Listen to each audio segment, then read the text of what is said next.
ஒரு முதலமைச்சர் விளம்பர படத்தில் நடிக்கின்ற ஒரு முதலமைச்சர் ஸ்டாலின் அவர்கள் தினம் விளம்பர படத்தில் மட்டும்தான் நடிச்சிட்டு இருக்கிறார். என்ன நடக்குதுன்னு கூட தெரியாது. அவரை சுத்தி ஒரு 4 வியாபாரிகள் அமைச்சர்களாக வியாபாரிகள் இருக்கின்றார்கள். பணம் காசு பணம் காசு பணம் கொள்ளடித்துக் கொண்டிருக்கிறார். இந்த தொகுதியில திமுக கூட்டணி சார்பிலே ஒரு வேட்பாளர், விடுதலை சிறுத்தை கட்சி சார்பில் ஒரு வேட்பாளர் நிறுத்திருக்கின்றார்கள். கடந்த தேர்தலிலும் இந்த தொகுதியின் சட்டமன்ற உறுப்பினர் விடுதலை சிறுத்தை கட்சியை சார்ந்தவர். யாராவது பாத்தீங்களா? இந்த தொகுதிக்கு ஏதாவது செஞ்சிருக்கிறாரா? ஒரு துரும்ப கூட இந்த தொகுதிக்கு கிள்ளி போட்டு இருக்கிறாரா? ஒண்ணுமே கிடையாது, ஒண்ணுமே கிடையாது. ஆமா, ஹெலிகாப்டர் பாலாஜி. இந்த தொகுதி எப்படிப்பட்ட தொகுதி இது? இந்த தொகுதி எவ்வளவு இயற்கை வளங்கள் உள்ள தொகுதி.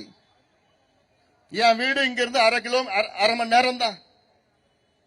ஒவ்வொரு முறையும் நான் போறப்போ இந்த பகுதியில் தான் வருவேன். லட்சக்கணக்கான பறவைகள், வலசை பறவைகள் எங்க இருந்து, ரஷ்யால சைனால இங்க இருந்தோ வந்து அவ்வளவு அழகான ஒரு காட்சி அங்க உப்பளம் பகுதியில், அந்த பகுதியில். அதுல ஹெலிகாப்டர் விடுறானுங்க படுபாவிங்க. எதுக்கு ஹெலிகாப்டர் உனக்கு? அந்த பறவைகளை அகற்றுவதற்காக. மக்கள் வாழ்கின்ற பகுதி அது. இந்த பகுதி பறவைகள் சரணாலயமான பறவைகள் காப்பகமாக அறிவிக்க வேண்டும் என்று நம்முடைய கோரிக்கை. சரி, நான் மறுபடியும் வரேன். திமுக கூட்டணி சார்பிலே இப்போ ஒரு வேட்பாளரை நிறுத்தி வைத்திருக்கின்றார்கள். கட்ட பஞ்சாயத்துக்கு மறு உருவம் அந்த வேட்பாளர் தான். அந்த வேட்பாளர் பேர் கூட நான் சொல்ல முடியாது.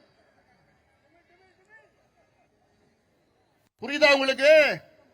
திமுக கூட்டணி சார்பிலே, விசிகே கட்சி சார்பிலே ஒரு வேட்பாளர் நிறுத்திருக்கின்றார்கள். இந்த ஓஎம்ஆர்லயும் சரி, இசிஆர்லயும் சரி, எந்த கேட்டாலும் அவரா? ஐயோ, கட்ட பஞ்சாயத்து, ஆக்கிரமிப்பு, கொள்ளடிக்கிறது, பேர் போனவர் அந்த வேட்பாளர். அதனால்தான் நான் கேட்கிறேன், உங்களுக்கு நேர்மையான நியாயமான ஒரு படித்த வேட்பாளர் வழக்கறிஞர் பாலு இங்கே இருக்கின்றார். அவரை தேர்வு செய்யுங்கள். உங்களுக்கு பாதுகாப்பாக இருப்பார். குறிப்பாக பெண்களுக்கு, குழந்தைகளுக்கு, குடும்பங்களுக்கு பாதுகாப்பாக இருப்பார் பாலு அவர்கள்.